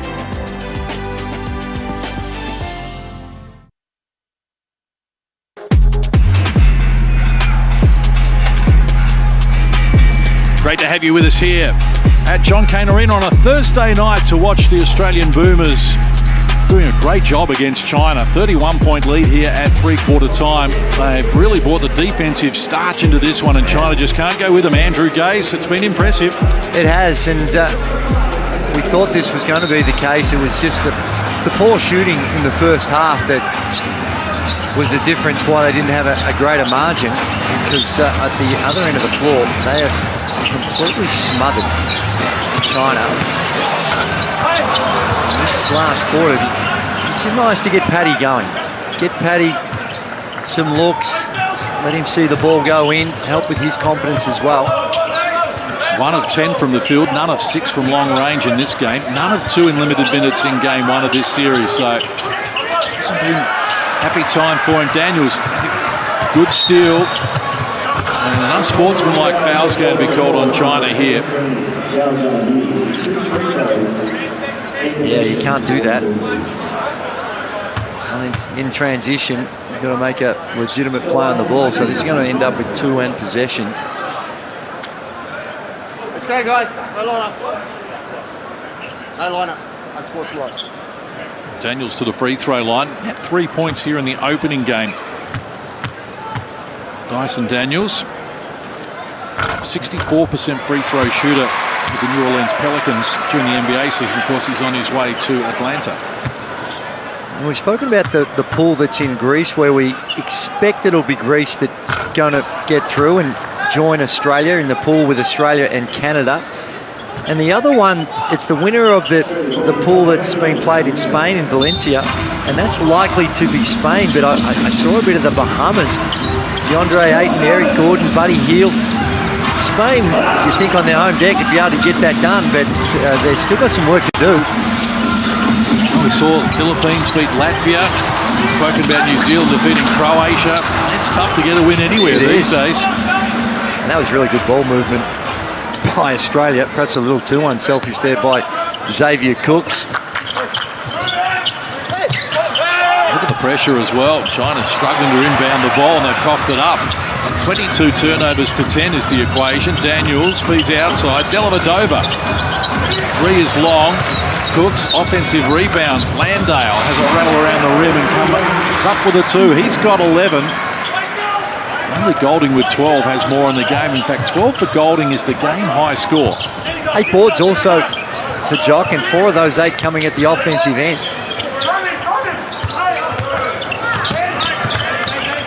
Chow hands it up. Chung fires. He knocks down the 3. Just the 3rd triple of the game for China. Dellavedova hands off to Cooks and Daniels. Extended minutes here for Daniels in this game. Mills off the mark again. None of 7 from long range. Lee Hung-Chen grabs the rebound. And it's been wayward with the shot. As also usually when he's missing, there's soft misses, but that one didn't quite have the arc. Well off target. Daniels for Mills. Landale ahead of him. Back to Daniels. Wrap around play. Nice finish. Great play. Nice on Daniels with the pass. When they get out in transition, they can be explosive. And that athletic. Go back 20 or 30 years and my goodness, how far this Australian team has come as far as their athleticism. Look at this. Reads it beautifully, the wraparound pass, and Jock finishes with the 2-hand stuff. 22 assists and 6 for China, and 22 assists on 25 field goals. It was a great result. It was Jackie Ginnivan, is it? Hawks. Unfortunately, looks like he's hurt himself, may not be playing. CJ, he's come back after some injury as well. They head down the highway, take on Geelong on the weekend.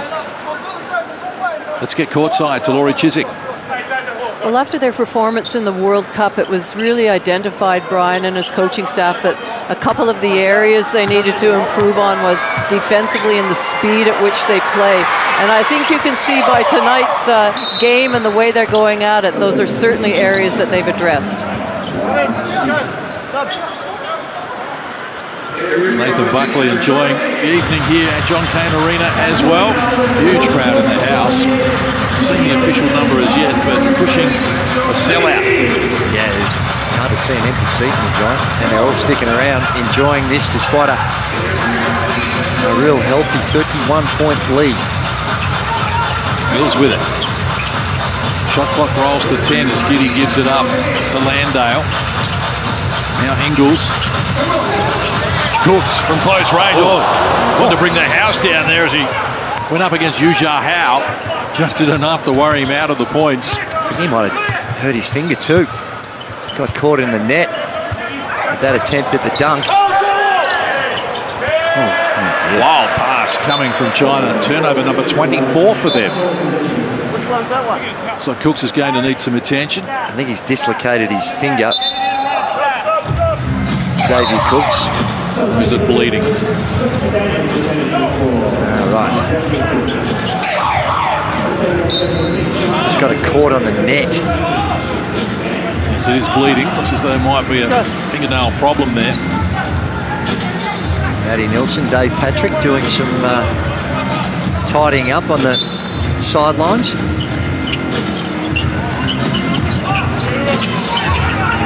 Giddy with it now. 6 points in the game for Giddy. Landale working hard and coming up with a 2, so he's got 15 now. 13 to lead all scorers. In fact, they scoreboard adjust now, so 15 points, 9 boards for Landale, just to underscore his importance. Up, please. Up. Some running repairs there for Xavier Cooks. Jock didn't play in game 1, but he's got some decent burn in this one. 22 minutes. He leads the Boomers. Well, it looks like a bit of a fingernail. It's not very pleasant at all, does it? Terrible. It's going to tend to some blood, I think, on the floor here, and they're telling the players to go to the bench. So a reminder about tomorrow night, Opals against China, 7:30. Lot to look forward to with Lauren Jackson in the house. And Australian Opals 94-66 winners over China. World number 2. I expect that they're going to be a lot better tomorrow night. A little early we showed you what we thought were the 8 locks for the Australian team. We might be able to update it now with Andrew Gaze, because he gave us a list of 8 that he thought were locks, and there was the rest. And now over on the rest, I'm moving Joe Ingles across. Yes. I think from the other night I'm moving Jack McVeigh across. I think I'm going to run out trying to keep this into 12. Golding's going across. Dyson Daniels, I think, goes across, doesn't he? I'm not convinced. Oh, you can't take them all. No, you can't. You certainly can't. Will McNay's another one, interesting one. He is, but I think Jack White and Dejan Vasiljevic not playing tonight would give us an indication perhaps that they are not going to be part of the team. Jack McVeigh was so good in game 1, and the fact that he's only played 14 minutes tonight, I don't know if that tells. We were obviously a little guessing game. He only played 13 in game 1, Case, for those 24 points. So I think and like I said, in his head, he'd be thinking, well, did I do enough in game 1? So I just have a bit of a spell here. There's all sorts of things going through the players' heads during this time. I think the coaching staff would also be doing a really good job with the communication and letting them know, hey, you're in the mix, you're still here. And the guys like Jock and Josh, Paddy, who know that you're going to be on the plane, there'd be a level of consultation with them as well. Those 8 guys that we're talking about, that 4 or 5 of those would be part of that process where Brian Goorjian would be seeking feedback from them just to get as many opinions as he can, and then ultimately he and the coaching staff have got the decision to make on who ultimately gets there. Laurie Chiswick courtside. Well, I'm not going to add to that, but I'm just listening to you two and going back and forth and who's going to be in, and maybe I would take them. You can imagine the stress levels of the players, how they're feeling. Like you said, Drewy, just jumping at shadows. Okay, I didn't play this half, but I'm on now. Does this mean something? I missed that shot. Wow, it's that time, and it's just so important, and it's so each and every player is so passionate and want to be there. We know it'll be a strong squad when they come to the final 12. Expected to be announced on Monday, perhaps after it's ratified by the AOC. And one of the toughest things that Brian Goorjian would have to do in his entire life would be to look those 5 players and get them in the room and explain to them that they're not going to make it. That would be a very, very tough conversation to have. Good set play there, some flex action, come away with a good easy denied. And the ball out of court. Landale again with a hustle is going to get another chance for Australia. We've got 6:24 left on the clock. Do these last 6 minutes, will they influence a decision? No, Could you stiz it, or is it done now?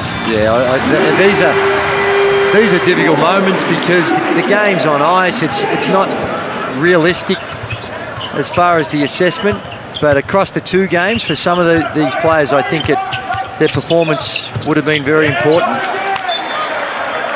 For others, it's just about trying to build connections. We got 5 players on the floor right now to finish this game that are in my lock, that are in the left side, and with such little time to prepare, these moments, as far as building the chemistry, that type of impact can be important. Ingles to Landale. Oh, that's nice to watch.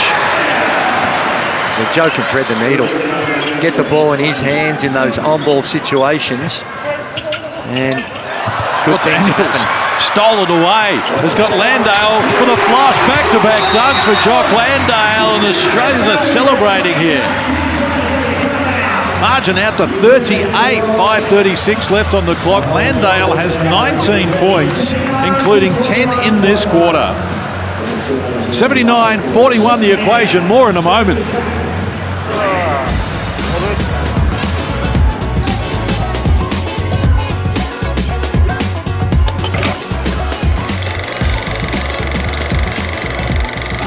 It's been a year of first chances and last glances. A year of the impossible being possible.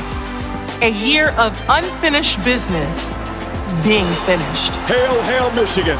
A year of bounce backs and breakthroughs. A year of inspiring a generation to become the next generation. Join me for the ESPYs. Where does Butch rank on the list of most talented track and field athletes that you ever coached? That's an easy question to answer. Number one. I got a phone call from my agent. He said, Butch, you tested positive for a steroid. Olympic gold medalist, falsely accused of taking steroids in front of the world. There's no way in the world steroids in my body.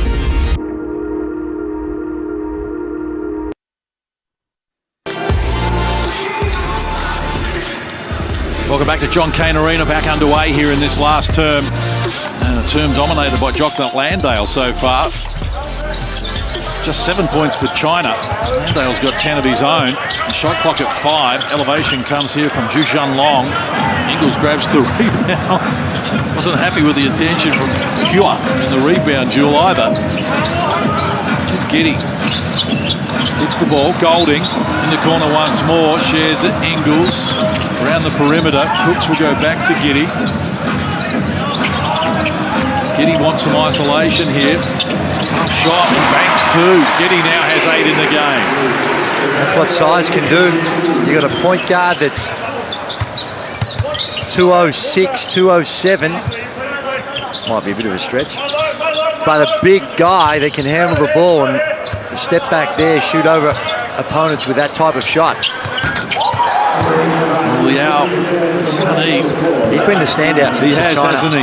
Unfortunately picked up 2 fouls in the opening quarter and hasn't been able to play the minutes they would have liked, but he's got 13 points and 5 of 8 shooting as Giddy arcs up the triple.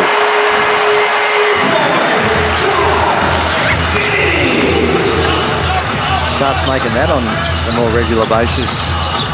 We're going to be in good shape. Now hands in. Adds to his tally. Got the 9 boards, 7 points, 6 turnovers though. Here's Giddy. Magnate down low for Cooks. Ingles once inside the 3-point line. A little out of control, forced to get rid of the ball quickly. And it's come unstuck here and a chance for China on the fast break. Liao, Hua, he is fouled. On to the free throw line. Now on Chris Golding. Going to be his first personal. 10 fouls on Australia overall, 16 on China. Yeah, here it is in transition and good foul by Chris Golding. Giddy sits down to warm applause. It's his hometown. Plenty of family and friends in the house. Not sure if you caught up with your running mate, Great Warwick Giddy, at all. Yes, I've seen him recently. He's excited about what lies ahead for Josh and the Boomers. Paddy Mills is certainly done. He's got his puffer jacket on. Not sure why he wouldn't have the team jersey on, unless he's gone off and had a quick shower or something. He's had a tough night of it. 1 of 11 from the field, but that's not going to deter him.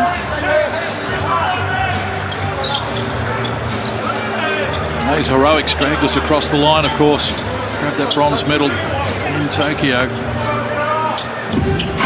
Unforgettable display. Ingles hands over here. Dellavedova. Magnay. Cooks and Ingles out there at the moment, so Magnay gets it back. Shot clock rolls to single digits here. Ingles rolls to the top. Couldn't get it to go. Rebound number 10 there for young Hansen. A little over 3 minutes left in the contest.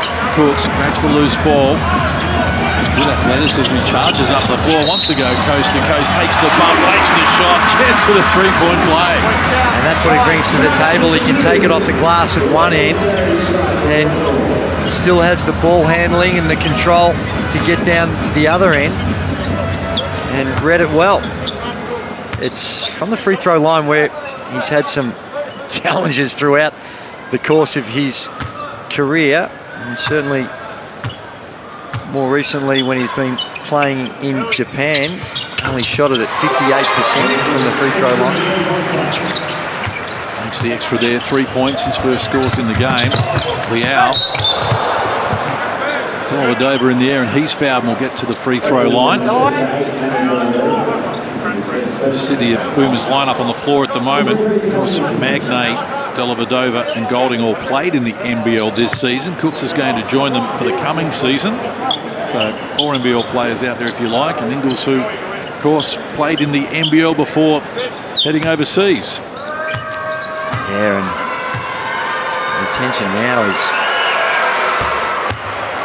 who's going to actually be on that plane, and Matthew Dellavedova has done his chances no harm in the brief minutes that we've been able to see him throughout these 2 games. That's what he's supposed to do. Find people on the offensive end. Still an elite defender. Pressure up the floor from China here. Actually, Australia break it down inside the last 3 minutes from John Kane Arena. Trying to go to a 2-3 zone. Ingles puts it on the deck. Off glass, adds another 2. So second field goal of the game for Joe Ingles. 4 points, 4 assists. His influence on the game has been more than those numbers might suggest, though. As the 3-ball drops there for Chung Sri Pang. 5th 3 of the game for China. They had only 2 at 3/4 time. Dellavedova, his Melbourne United teammate Golden, dispossessed. China looking to run here. Chung Sri Pang. Turns it to Ju. Back to Chung. In the paint against Ingles. Still on the play as well.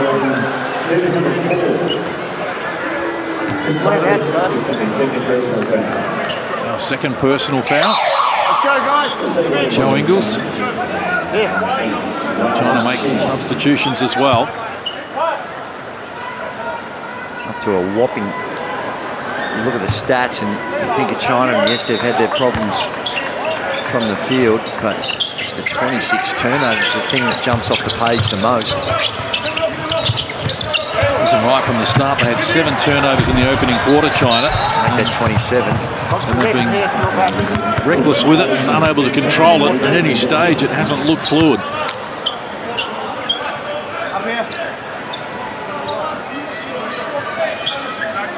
Good confidence boost for Australia, who fly out to Abu Dhabi on Wednesday with the 12 selected. And they've got games against the USA and Serbia before heading to Europe. Golding takes the ball away from China again. Foul called China, 13th foul in this quarter. Exciting time. Olympics starting in 3 weeks tomorrow.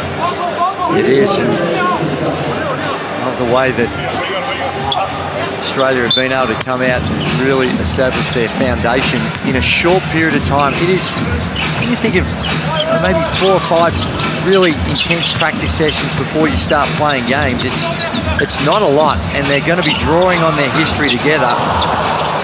And as Chris Golding almost makes another one of those tough ones that only Chris Golding can make. Pressure on China again. They get it outside. And Xu fires, and he knocks down the 3-ball. His first points in the game. So adding some respectability to the scoreline here. It was out to 40 at one stage. Ingles works baseline. The contact. Bounce pass. Close range. Able to get it done there. Cooks is now in the unfamiliar number 36. Hustle still right to the end here. Yeah, you gotta love that.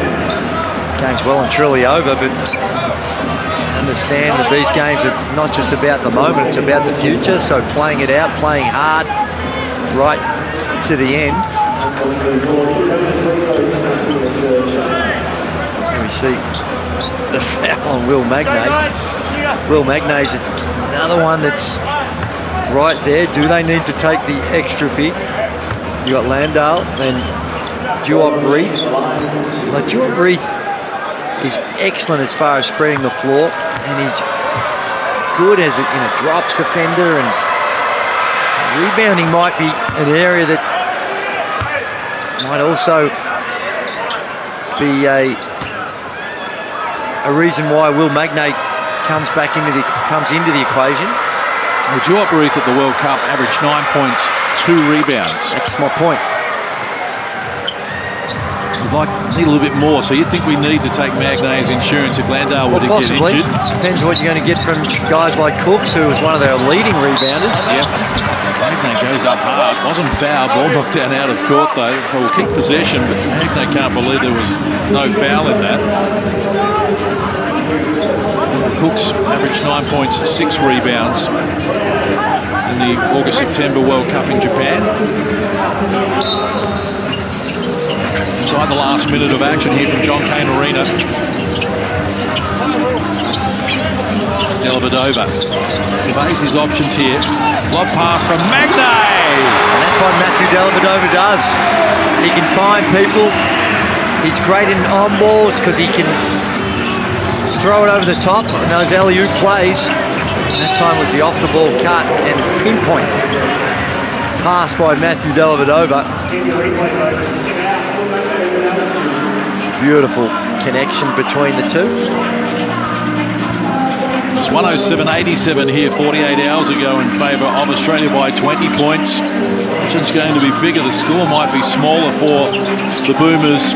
But just as impressive, and Joe Ingles looking for a party trick at the end. Can't get it to go.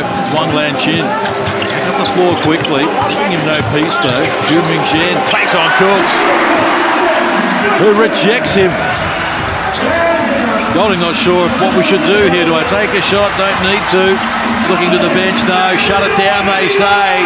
The Boomers are heading for Paris. Their last game in Australia is a very impressive display. They have accounted for China by 33 points.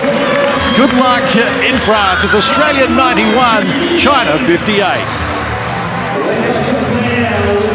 Yes, indeed, Case. It was a little clunky on the offensive end in that first half, but once they started to see the 3-ball drop down, they ended up going and shooting 38%, and that looked like a long way off early on in the contest, but they eventually found the range.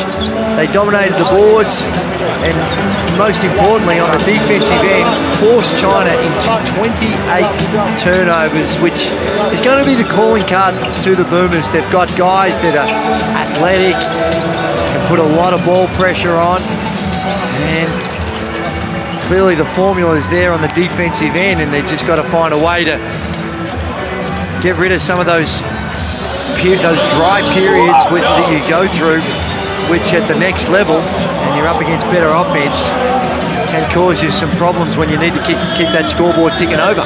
Great to see Jock Landale have a terrific game as well. He finishes with 19 points, including 10 in the last quarter. And we'll get a word with him in just a moment, because it's so important to this team, and see Ingles in conversation with Duop Reith. They'll be pretty happy with this display. Not everything went according to plan, but walk away with a win against China by 33 points when you were able to get all 13 players on the floor in the score to score as well. Well, there's certainly a lot of positives to take out of this, although the headaches for the selectors, the coaching staff choosing the final 12, well, that is certainly going to be an issue for them, but not that we have to worry about. Let's get some reaction. Laurie Chiswick is courtside. Almost ready for us at courtside. So yeah, there's still got a bit of work to do. The fans have come in. Joe Ingles there. He made a difference. He only had the 4 points, 2 of 5 from the field, 2 from the threes, but 16 minutes, didn't play in the first half, and he came on in the second, and you could saw what he can do when the ball's in his hands, works the pick and roll, finds the open man, keeps the ball moving, keeps that offense ticking over.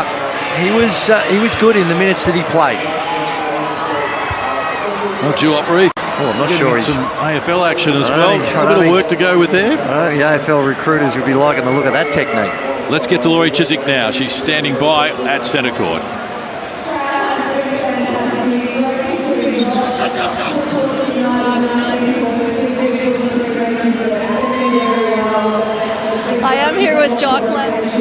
Doc, really great game tonight. Do you feel like the team is improving